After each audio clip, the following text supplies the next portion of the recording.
John Twist of University Motors, and I'm making my last video here today with Max Perwin. Max is off to Rochester, Minnesota, not because he's going to the Mayo Clinic, but because his SO works there, and so he's off to a different life. This is the last Max Perwin film, but we haven't done one in about 2 years, so it's a last hurrah here. I want to talk today about differentials. This is the tubed type Salisbury or GT diff. In fact, this one is out of an MGC GT. Roadsters and GTs are no difference. MGCs are ever so slightly different than MGB differentials in that the gear ratio is different, but the front driving flange has a much larger size to it than a normal MGB. When you're going to drain and refill the differential, this is a 7/16 square. 7/16 square. It's got a Cornwall. It's a Cornwall tool, but you can get a 7/16 square other places too. And you always want to make sure. What did someone tell me last night on the Zoom? You want to make sure that you can get the filler plug loose before you drain it out. I mean, better to have some oil in there than none. So you never leave a plug. Loose when you're draining or refilling or anything. You always tighten it back up again. So if you don't, you will forget to take care of it. So this is I'm just tightening this up because the owner, I'm not the owner of the diff. The owner had drained out the fluid on the inside and left these guys open. So I'm going to make a lot of noise here. Well, first of all, what are we doing here? What are we doing today? We're going to imagine that this is inside the car, and we're going to imagine that this axle shaft is in. It is, you can see, and the brake backing plate and the wheel and brakes and so forth are on the passenger side. However, on the driver's side, we have withdrawn the axle shaft so that we can go into the spider gears, the differential and pinion wheels on the inside of this unit, and change the hemispherical washers that sit behind the pinion wheel. These are used ones. That's a new one. And we can also change the shims behind the differential wheels. These are new ones, but they're plastic. Let me tell you how I don't like plastic in something that's taking such a huge beat. So someone the other night described these as fabric. They're some sort of super reinforced, but they are plastic. Earlier ones were brass. Brass, of course, isn't gonna tear up. It's not uncommon to take the differential apart and find that these are missing. When those are missing, then the spider gears have a lot of end float, and you end up with a whole lot of clunk in the differential. So let's take this guy apart. Anyway, to do this in the car, the leaf springs are on, you've drained it out, you've taken the axle shaft off the left-hand side. Why the left-hand side? Because you can take the brake backing plate and undo the brake line that comes across the top and pull it over the end of the axle. So you do not have to disconnect the brakes. You can if you wish, but you don't have to disconnect them. If you could disconnect them, you have to bleed them. So I'm going to take my 1/2-inch deep impact here, and we'll speed this guy up, and we're going to take this rear cover off.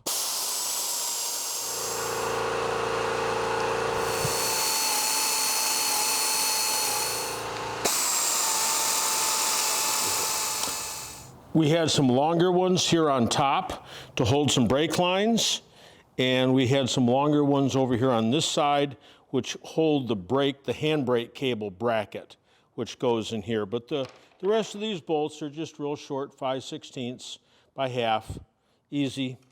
So now we're going to use our gasket scraper and go underneath, and this rear cover will come right off. Of course, you want to have a new gasket available to you. If the gasket is stuck here, all you need to do is fire up your torch So we'll just talk about it instead.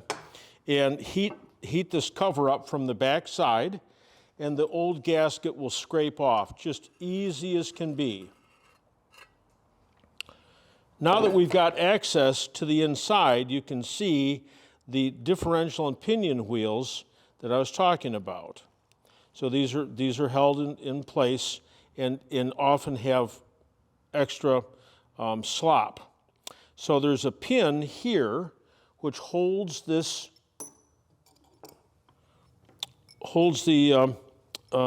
axle for the pinion gears, and we have to drive this pin out. So this is 3/16. This roll pin is 3/16. So we're driving this guy out, making sure that our punch can actually rotate each time. We do not want to get our punch caught inside here. And our roll pin is almost all the way out on this side.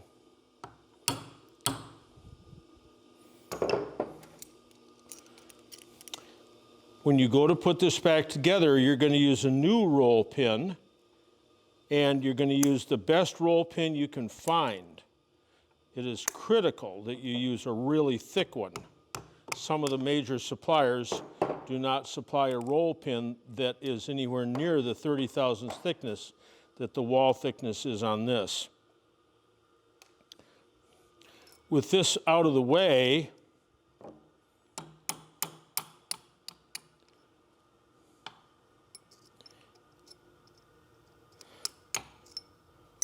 with that pin out of the way, now we can drive the axle out.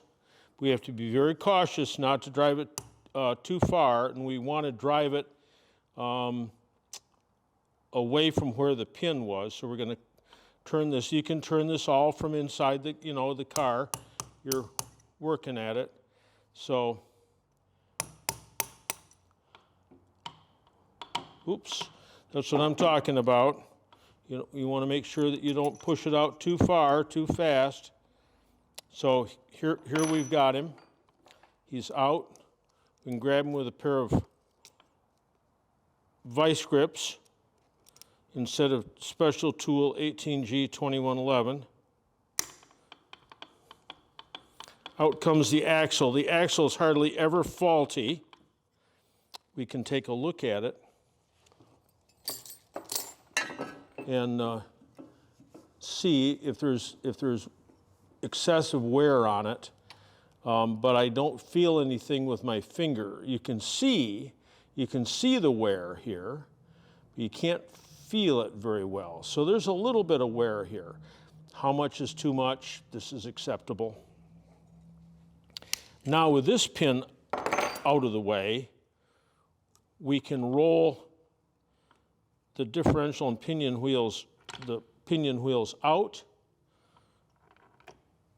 Of course, he dropped way down inside, so I'm gonna have to get a magnet to get him out.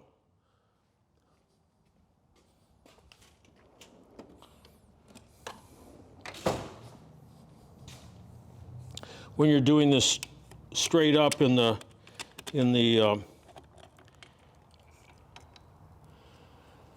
place, these tend to fall, of course, towards the bottom, and I've misplaced the washer that goes inside there.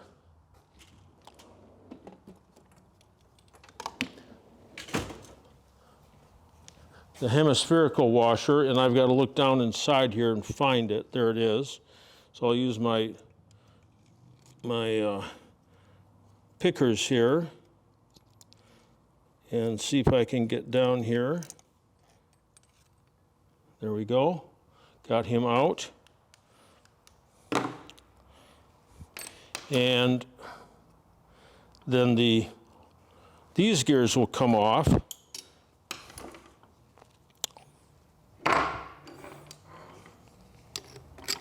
Just got to move them out just a little bit. Easy for me to say. So this guy comes off here, And here's our phenolic washer, which is still in place, still working. And finally, we're going to slip the last gear off the axle shaft. So that axle shaft is still in there. So you can see, I've taken it out, you can see the axle shaft is still here. Right? So it's not necessary to take both axles out, both half shafts out. You only have to take the one out so that you can get access. And I'm looking for, here, this washer here. So this guy is all right. So when you go to put him back together, you're going to use new washers. Better if you can find copper washers to put back into here. Put a little bit of grease on them so that they slip together very, very nicely. And simply put it all back together, getting the pinion gears aligned. You've got to start one from the front and one from the back and walk them back and make sure they're in line. Then put the axle back in. And again, this pin that goes through here that I want to say is a BTB 656, although I'm not sure that's true. You want to get a really, really good one. And if it's hollow, as this one is, you can also take a long split pin and put it down the middle of that and splay the end of the split pin so that there's no way that this thing is going to slip out of position, and a split pin on the inside gives it just a little bit more shear strength. So the only reason we're doing this is because you've got this terrible clunk in the back end. Where does the clunk come from? Clunk from the back end when you're running down the road at 30 miles an hour and you accelerate and decelerate, and you get a tunk, tunk, tunk, tunk. So what's that from? It could be that the flange on the back of the gearbox is loose at the gearbox. Could be the drive shaft is loose from the flange. Could be the front U-joint's bad, the slip joint's bad, the rear U-joint's bad. The rear flange loose against the differential. The rear flange on the differential is not loose, I can assure you that. Maybe the hubs out here on the end of the axle shafts are loose. These nuts aren't tight enough. Maybe you got wire wheels, and those have got a certain amount of free play on the rear hubs. But this, it's usually common to find these missing. And when that happens, then these gears have got all kinds of end float. And when you lock down both brakes with the handbrake, for instance, and then rotate the drive shaft, you can turn it a long way because those gears are coming up and catching each other and then catching themselves the other way. So you can do this in the car, straightforward enough, couple-hour job, nothing fancy about it. Just make sure that this pin that you get here is really, really durable. This is the important pin. So you want to make sure it's at least as durable, as thick as the old one, because if this comes out while the car is running, then this shaft might decide to come out, and it walks out farther and farther and farther out of the crown hill housing here, farther, farther, farther, and finally comes over and hits the pinion. Once it hits the pinion, both rear wheels stop right there. The only time I know that happened was to a customer of mine on US 131 north of Grand Rapids, Michigan, and his rear wheels locked up instantly. He did 2 360s in the road, and of course his car was immobile. I mean, you can't. It's not as though you can press in the clutch or release the handbrake or anything. It's just jammed, and he was very fortunate to come out of it all right. I do have that half shaft from his car. I don't have it here for a display, but the involute splines on the end of it, these involute splines on the end had a little bit of a snake on the end, just where it had twisted up when it came to a sudden stop. I've seen other cars lose their pinion. The pinion actually twists off up in front. So anyway, that's why I'm so emphatic that this roll pin here, this tension pin, is uber durable. So anyway, it's a real straightforward job. You can do this in your own home. Just have the pieces. I wish someone would create a cottage industry and make these in various thicknesses, because sometimes after a lot of wear, when these things have been running without any washers, they'll gall up the inside of the housing, and you really need some thicker washers to get down to where there's hardly any free play at all. But once you do that, you get rid of all that rear axle clunk.